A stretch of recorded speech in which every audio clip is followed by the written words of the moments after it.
everyone, this is Rob, and we're doing the news live from Cannes, and I am so lucky to have our great friend Sam Stetson from Meta. Sam, how are you? I'm great. How are you? How can you not be great being in Cannes? It's wonderful. It's just it's so nice to be with everybody in person and to have the sun out. Like, fantastic. Yeah, absolutely. And I think we're doing pretty lucky with the weather. Not too hot, not too bad. Fingers crossed. Fingers crossed. Exactly. So we're doing the news in Cannes, and we're talking about topics that are important to executives and getting POVs from our friends and understand what's going on. So I know one of the things that we've been chatting a lot about is, as it relates to industry stuff, brand suitability. And thinking about, Cannes as a moment of reflection, it's a moment where we can say, well, what did we do this year? Or what have we done in the last 12 months? Or what are we talking about? So tell me about the biggest out-of-the-box strategy accomplishment you want to think about regards to brand suitability this year. Yeah, it's such a good question. I think, one of the things that I don't think people actually understand about brand safety and suitability is the huge role that AI plays in our efforts. We all know AI is having a moment. I mean, you can't walk anywhere here in Cannes and not hear people talking about AI. And AI has obviously been fundamentally core to what we do at Meta for the last 10 years, in all of our products. It's the way that we've made a lot of progress on our safety efforts. And when you look, for example, at our hate speech, when we first started reporting on that, we could only proactively detect about 25% of the content. Mm-hmm. Now, with the advancements that we've made in machine learning and AI, we're up to 82%, which is just massive. That is just a huge jump. And that is all thanks to the machines just getting better and better and understanding to be able to detect it.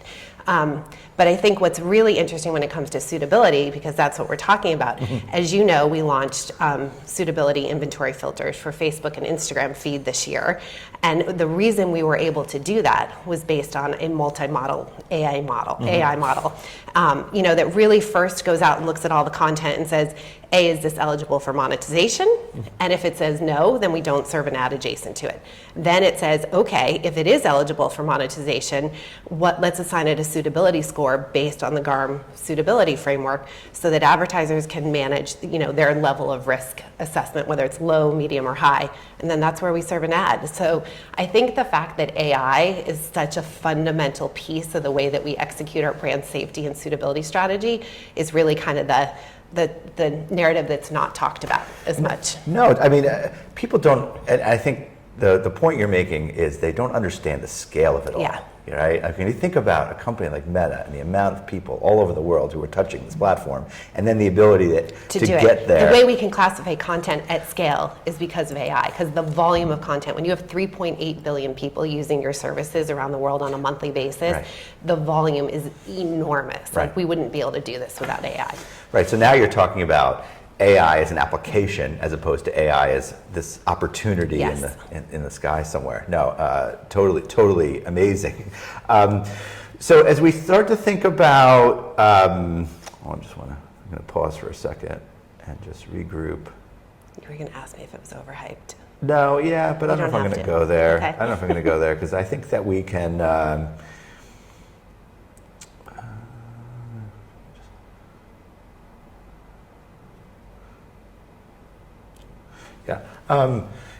So the reason I'm not going to ask overhype because I think we've got to. No, I'm saying we got to. This is about application. Yeah, it is about application. But I also think there's always that natural adoption curve that any new technology kind of goes through. And when you think about it, there's that excitement phase, and then there's the scared phase, and then there's the accept phase, and then the embrace. And we're kind of, because AI got into the consumer's hand, and now it's not playing that behind the scenes capability that it has been playing in part of our daily lives for so long, whether it's ranking what content you see on Facebook or Instagram feed, whether it's your Netflix decisions, what you're going to watch, whether it's your maps, that's all been part of our daily lives. But with things like ChatGPT, consumers are actually experiencing it on the front end, and that's what's kind of causing this overhyped moment. Right. But I think when you look at that adoption curve, we're in that excitement turning to scared phase, and the right questions are, which is just natural. It's what we're going to go through. Got it. So getting back to the broader brand safety topic, you've been at the forefront of this conversation for a really long time. Meta's such a large platform, plays such an important role. Can you tell us a little bit about how that conversation's evolved, even in the last few years? Yeah. I mean, clearly, having been involved in brand safety, 614 Group does phenomenal work. And you've made this part of the daily conversation, which I'm greatly appreciative of. But when you think about it, it really started like an ad fraud and viewability conversation. And then it really morphed into like the content safety. And I think this past year, we've really started to refine the difference between safety and suitability and making sure the industry clearly understands that. But what's more broadly happening is that umbrella of media responsibility is really getting much broader.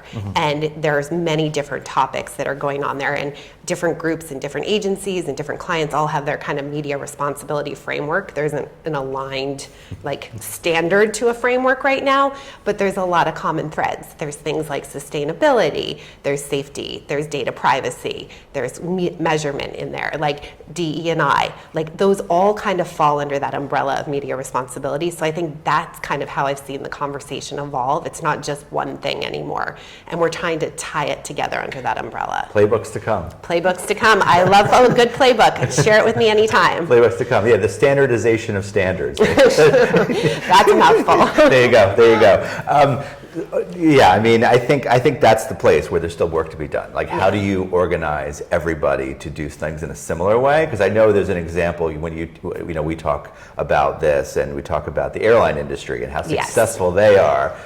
So you want to talk about that? Because they decided, when the airline industry, they decided not to compete on safety, and it's why the airline industry is one of the safest industries out there, because they all got together and kind of worked on that. And that's the thing I think we all have to think about, when it comes to brand safety and suitability, or that broader umbrella of media responsibility.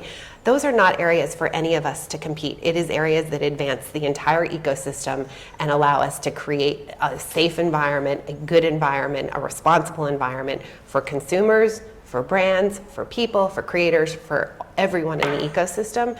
And that's just critical. And I think efforts like GARM, the Global Alliance for Responsible Media, have brought the industry together to make progress that I'm not sure we would have individually done as well as we did collectively. Yeah, no, it's important.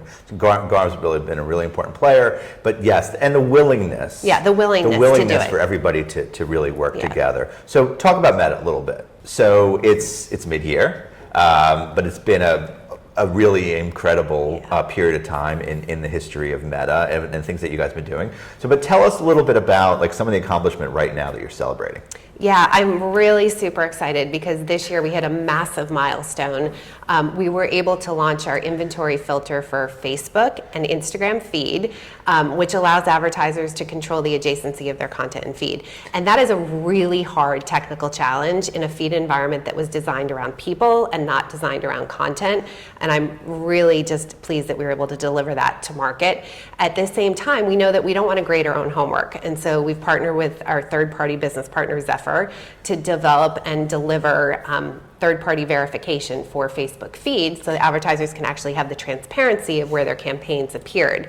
We'll be bringing that to Instagram soon. And then I'm really excited to announce this week that we'll be announcing that we will be bringing our first-party inventory filters to Facebook and Instagram Reels, as well as we'll bring the third-party verification to Reels as well, and that will start testing. Yeah, that's a big deal. And that's a big deal because, I know we've talked about this. When you sit down with brands, that's what they're asking for. How do I get more of that? So congratulations. I know that's an important moment. Yeah, it's a really important moment for brands because it has been something that they wanted, for a long time. It just kind of gives them that assurance. And the part that I always kind of say is that's like table stakes.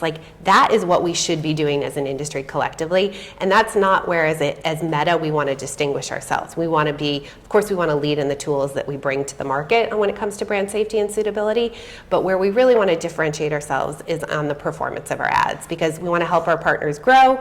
We want to make sure that we're delivering really good ROI, and that's where they should be pushing us. They shouldn't be pushing us on creating a safety and suitable environment. That's just something we should do It is part of our DNA, and we want to give advertisers complete transparency and control over where their ads appear. Got it. No, I mean, great, and congratulations again, and thanks for sharing some breaking news with us. Happy to share it with you. Always would love to do interviews in Cannes. It's beautiful here. The sun's out. Maybe not a rainy day in New York, but in Cannes, you can have me anytime. Right on, right on. Good. Always spend time with you, Rob. Good. Well, thank you. Sam, thank you. That was great, and thanks everybody for watching. That's the news.